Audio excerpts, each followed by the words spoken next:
E aí, pessoal, tudo certo? Hoje a gente vai mergulhar de cabeça num dos maiores mistérios da biologia. Uma coisinha que funciona bem na fronteira entre o que a gente chama de vivo e o que é só matéria inerte. Vamos juntos desvendar a anatomia, a invasão e a replicação do código biológico mais eficiente do planeta, os vírus.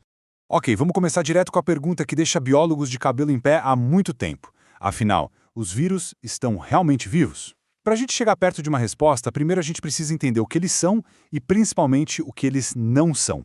Olha, para entender um vírus, a melhor analogia é pensar nele como um código de computador pirata, sabe? Um código solto procurando um hardware para rodar. Aqui do lado esquerdo, a gente tem a célula hospedeira, que é uma fábrica biológica completíssima, o hardware. E na direita está o vírus, uma estrutura super minimalista, só com o essencial, que é o código genético.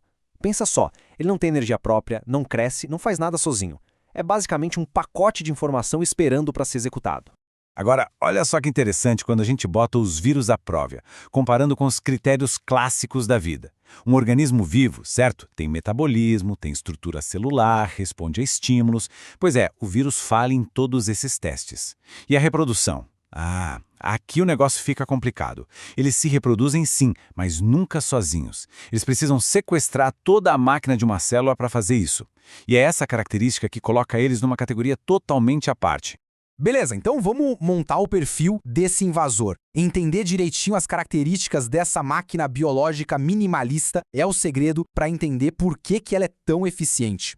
E que perfil, hein? Primeiro, eles são acelulares, ou seja, nada de organelas, citoplasma, nada disso. Segundo, são parasitas intracelulares obrigatórios, o que significa que fora de uma célula eles são completamente inertes. E terceiro, a escala. Dá uma olhada nessa comparação. É absurdo. Um vírus é minúsculo perto de uma bactéria, que já é bem menor que uma célula animal. É o minimalismo biológico na sua forma mais pura. E a arquitetura dele? Pura engenharia de infiltração, é genial.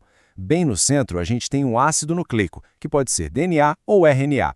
Esse é o código com as instruções do sequestro. Protegendo esse código vem o capsídeo, que é tipo uma blindagem de proteína.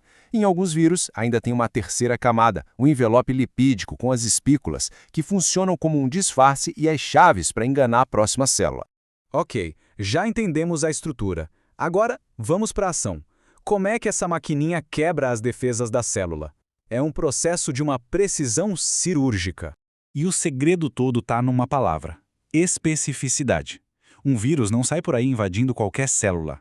A infecção só acontece se houver um encaixe perfeito, como uma chave na fechadura, entre as espículas do vírus e os receptores lá na membrana da célula-alvo.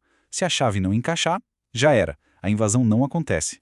E quando a chave encaixa, o vírus tem umas 3 táticas principais para entrar. A primeira é a injeção direta, onde ele só injeta o código genético para dentro. A segunda é a fusão de membrana, quando o envelope do vírus se funde com a membrana da célula.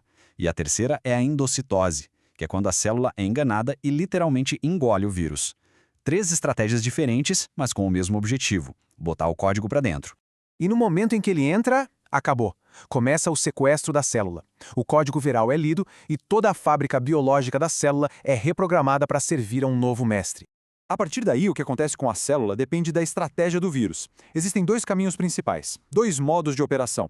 Pensa assim, o ciclo lítico é o ataque direto, a força bruta, e o ciclo lisogênico é a tática do espião, mais furtiva.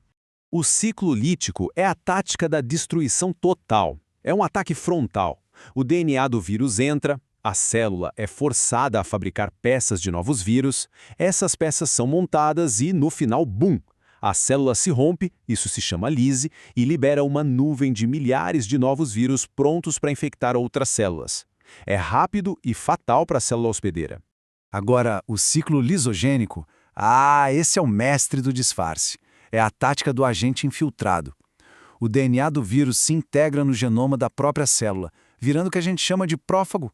A célula continua vivendo e se dividindo normalmente, mas, sem saber, está copiando o DNA viral junto com o seu.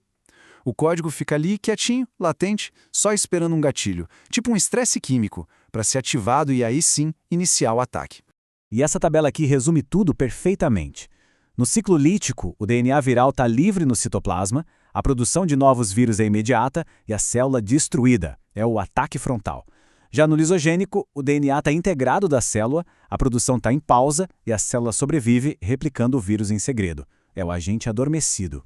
Bom, depois de ver tudo isso, a gente volta para a nossa pergunta lá do começo. Analisando todas as evidências, qual é o veredito? Afinal, o vírus está vivo ou não? A existência de um vírus se resume a essas 3 fases: uma estrutura minimalista e perfeita para proteger o código, uma infiltração precisa para entrar na célula e uma proliferação explosiva usando os recursos do hospedeiro. É a perfeição minimalista, uma aula de eficiência biológica que opera exatamente nessa fronteira entre o que é matéria e o que é vida. Então, o veredito é o seguinte: eles não são nem uma coisa nem outra.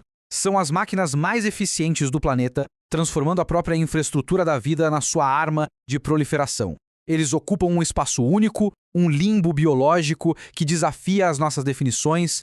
E isso tudo deixa a gente com uma última pergunta para pensar, né?